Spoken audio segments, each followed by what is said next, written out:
Hello, Viraj. Thank you so much for helping my project. Could you say a little bit about yourself?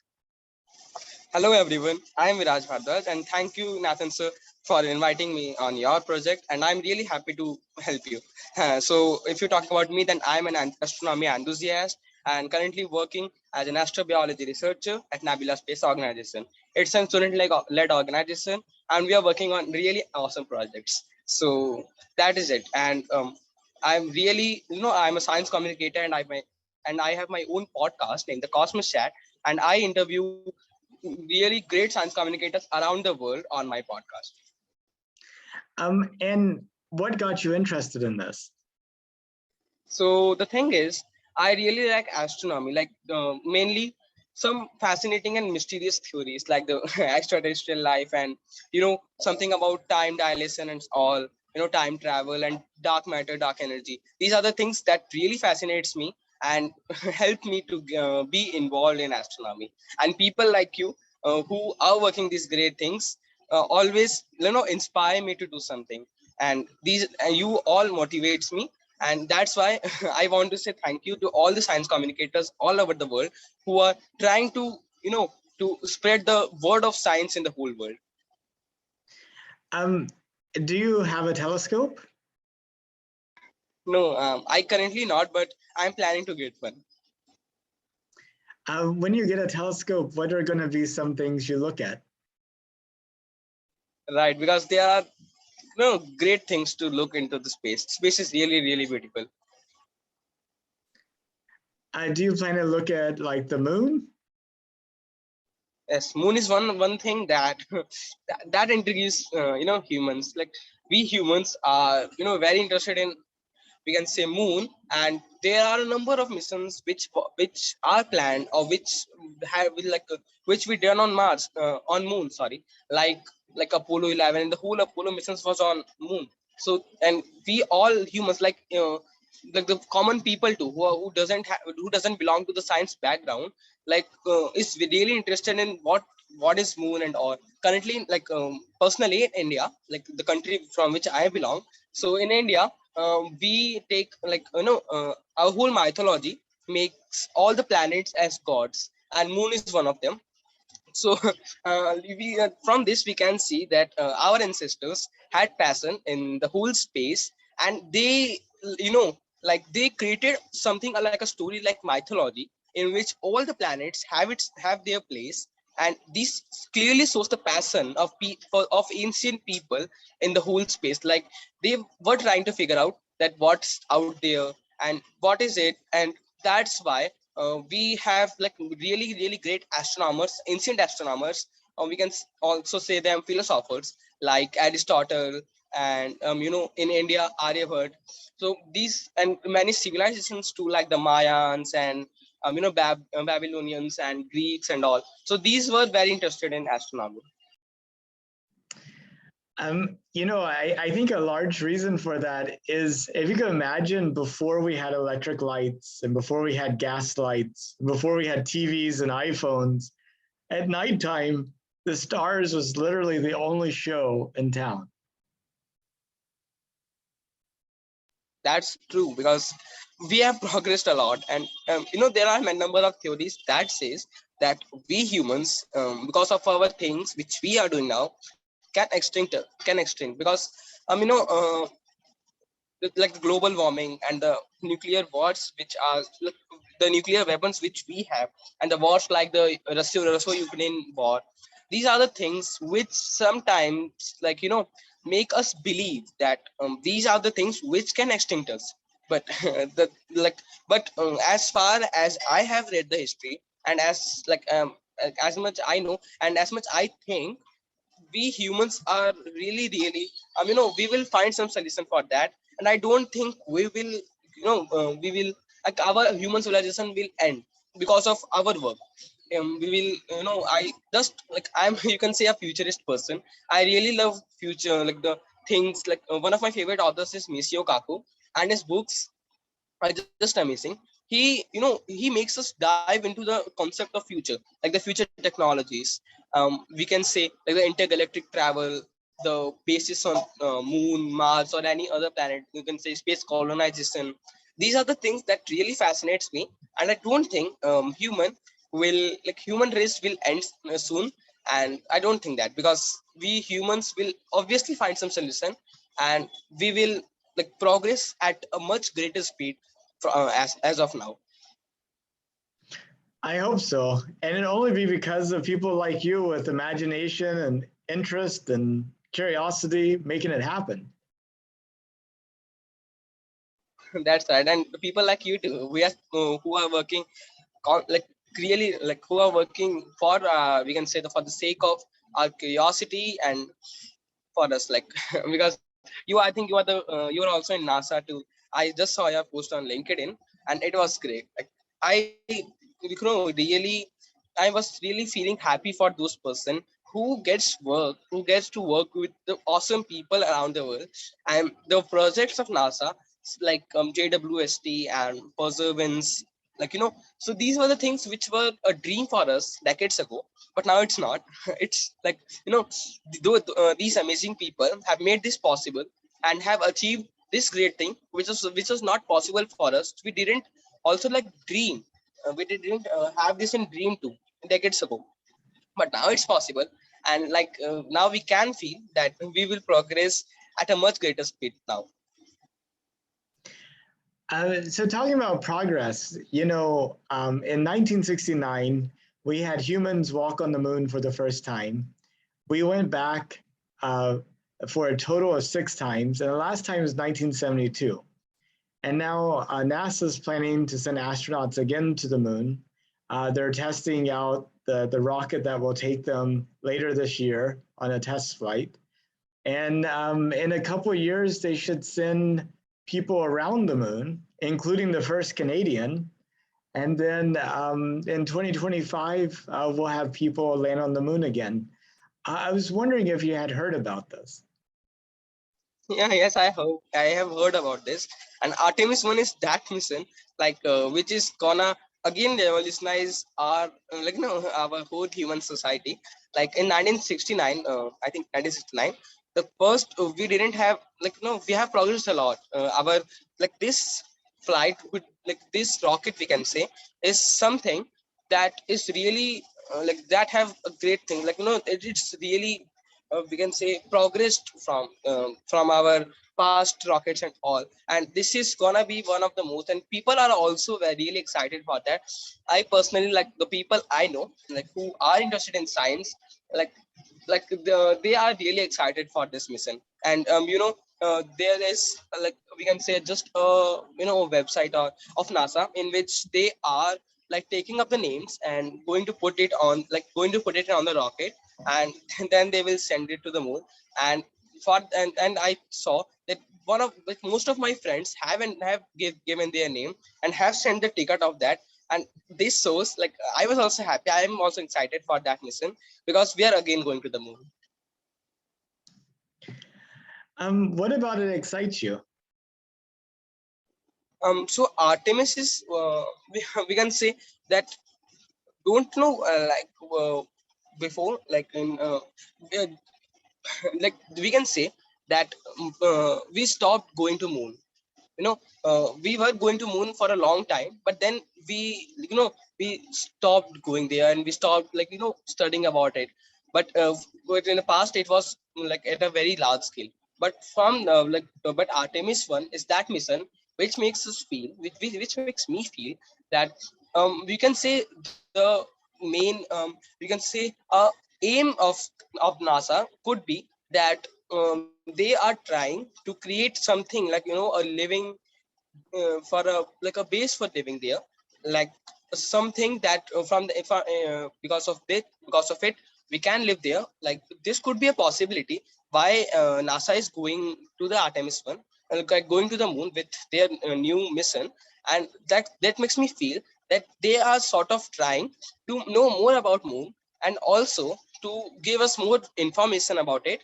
And also they're trying to find some ways of living there, because going into space and exploring the planets and all can help us um, know about new molecules, like we can take an example. Like when we explored the moon, when we explored our solar system, we find many places where people believe that, where scientists believe that living is possible, like Enceladus, Europa, Titan, and these exploring these planets, or just knowing about them, just finding more about them, helped us to gain more knowledge, help us to gain help us to know more about our cosmos, like how the molecules are arranged, and what are the things that, like that helps us live, because still, like, we don't have a proper definition of life, so it's really not easy to set up a base or to live on any other planet other than Earth. So these are the things that could be a aim of NASA. That's why they are going to moon, because moon is not something that explored for, like we have explored we have not, because we just gone there. Many countries, like including India, US, and many countries which gone there, like they just gone. uh, we didn't explore, like, the far side too. The far side of the moon is, like, mostly unexplored yet. So these are the things that NASA is planning, is this mission, I think so.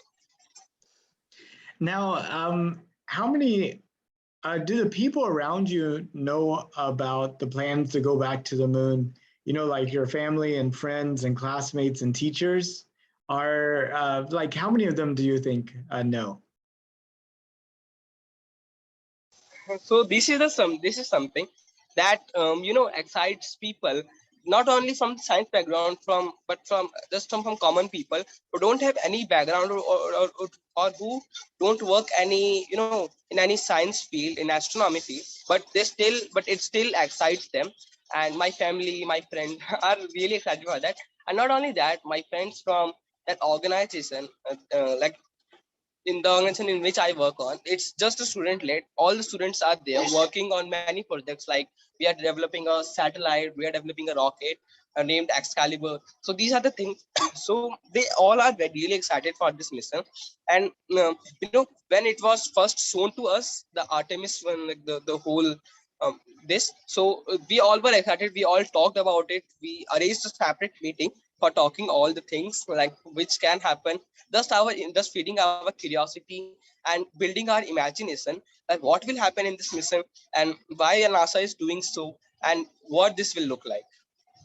So we can say that people around me are really excited for this mission, including my family, including my friends, including my, you can say, colleagues or friends from that organization too, in which I'm working on, or including all the guests, like we can say, to whom whom I interviewed, like all the guests, including, there are many of them. So they all talk to me about these missions, and also about JWST when it was long, when it sent us first photo and all, like when it was sent into the space. These were the things that always makes people excited, because uh, like just one mission can give us a lot of information, can make us aware of what we are and what is our place in the universe. So these missions are not we can't underestimate them, because these are the missions that makes us aware that what we are,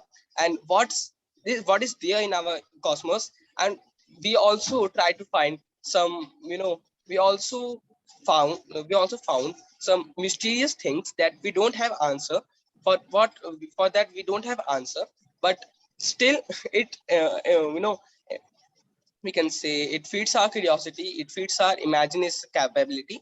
And also, the physicists around the world, the scientists around the world, are currently constantly trying to find out the, the to solve that mysteries, like the mysteries of, as I talked, like the black hole. Black hole was something that was really difficult for us decades ago. But yes, we just clicked the photo of Sagittarius A, and also we got a photo of M87. So these are the things that clearly shows our interest, and these missions are something that can't be underestimated. These things makes us aware that what we are, what's our universe is made up of, and what are the mysterious things present there. That's very true. So in 200 years, where do you think humanity could get to in terms of space travel and settlement? So we can talk about it like uh, with many perspectives. We can say just two. Basically, there are two perspectives for this. So the first is the people like Elon Musk, with who they with who think that we will, we will not be on Earth, or we will be on Earth and also on some other planet. We can say Mars or either moon. So these are the people who are a futurist kind of people, like Elon Musk, who are thinking and who are working for the sake of living on somewhere else, like the space colonization, we can say. Or there is another perspective too, which says that due to this, we can say the human, because of things we humans are doing. So there's another perspective which says that we will destroy us, or we can say we will destroy our planet, we will end our human race, and we will completely destroy, we will not do anything just because of our bad works which we did. Because technology is something that has its advantages and disadvantages. If we will use it correctly, then the disadvantages will be minimized, but if not, then it will be maximized and it can destroy us. So that is the thing. So these are the two viewpoints. Like first says that, just a recap, first says that the human will be at we will plan much bigger missions like this, and also we will start space colonization, or could even have a society on any other planet like moon or Mars. And another perspective is that we will end our human race in just 100 years. We are talking about 200, but people like that, like them, thinks that we will just end us in 100 years. And those 100 years, this coming 100 years are really tough for us. That if we manages to survive, then it will be great. It would be great for us, and if not, then it would be hell for us. Well, if you could, would you take a trip to space? Sure, I will, because space is something that always excites me, and traveling into space is one of my dreams. And the projects which are going into space, like the one they are making an hotel in space and all, so these are the missions which will take the common public to in the space, and this will show all the people around the world, even not from the science background, that how beautiful is our space, and what is it what's there. And it's one of my dream to go into space, to travel there, like does the astronauts do. uh, and ISS is one thing, like the current missions, human spaceflight missions are something that is making true for us. And um, it's difficult, I know, because it's something that is really dangerous, that's a risky thing. But we humans are something that loves to play with this, that loves to play with risky things, and I am one of them. And I will love to go to space if I will get a chance, and I will surely get it, because I'm constantly working in it, and I'm constantly trying, and I'm sure in the future I will be in space, and in space and hanging out with the other astronauts. Now, let's imagine that you or one of your ancestors actually immigrates to Mars and is 200 years in the future, and it's your great, great, great, great, great, great, great, great, great grandchild, however long it takes to get to 200 years. And she's in high school now, doing a project, a history project on the 2020s. So she's looking back at us from 200 years in the future. What are some things that you hope happens this decade that would be worth remembering in 200 years from now? So obviously these missions like the Artemis one and the JWST, I hope we will find something great. We will surely find something great with these missions. Like you know, uh, we remember all the things which happened in the last. We can say we can take an example that Einstein's theory of relativity, or let's go back, let's go more back during the times of Galileo Galilei or Newton. So we are remembering all that things which they did, because the things they did, the things they found, the things they discovered was something that we can't forget, and that's why we are still reading about them in our books. We are still talking about them. So these are the things, and in this decade too, and in this time too, like the things we are doing, we will surely get a wonderful result of it. Like missions of JWST, the missions of Artemis 1, or missions the NASA's Perseverance mission, like the Curiosity rover and all. So these, we will surely find something that will be remembered in the next 200 years. And these are the things, because there are some future plans too, future missions too, in of NASA or any other, we can say SpaceX and all.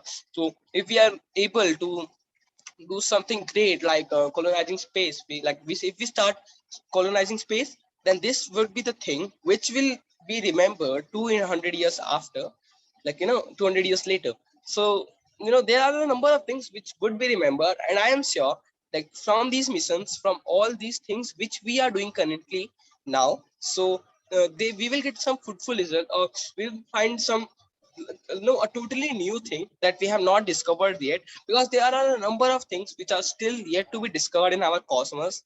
And we are just a teeny tiny part of our universe, and there is a it's very difficult for us to discover the whole universe. It's near to impossible.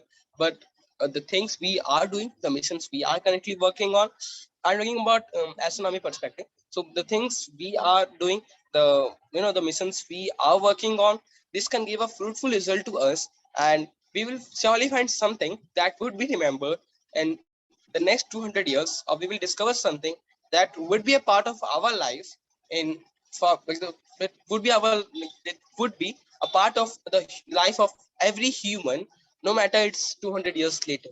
So these are the things which would be remembered in the future. Sort of like Galileo or Christopher Columbus or Newton or Einstein, one of these people. Well, Raj, I really appreciate your time, and I know we talked about a lot of things. Is there anything that you wanted to talk about that we didn't get to? One thing I want to say about you, because your questions were really amazing. You talked about ancestry. You talked about every perspective we can. Not just about moon, but everything else. And I like, there are a number of things which we can talk about now. But let's end the whole discussion here. And yes, one more thing I want to say, that you took all the perspectives here, not just the moon, but the whole astronomical part, the future part too, and all. And I hope that this project, the countdown to the Mars, countdown to the moon, would be successful, and it would be successful. No matter, we can't. There's no doubt in it. It would be successful, but you will keep. I hope, and I just wish you, just want to say you all the best for your all future interviews, and I hope you will succeed in whatever things you are currently working on. And I really enjoyed answering all the questions you asked, because these were the questions that I really enjoyed answering. Really, thank you so much for having me here. Thank you. And I have over 900 more days in my project. So if you know anybody, family, friends, teachers, classmates, random people that would be willing to participate, I hope you'll send them my way. Sure, I have a number of people to whom you can talk about. I will surely tell about them to you.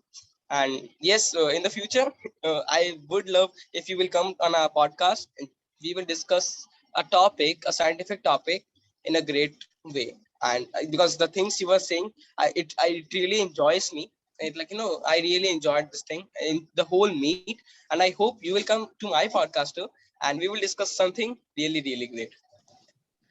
Sounds good. Yes, let's try to make that happen.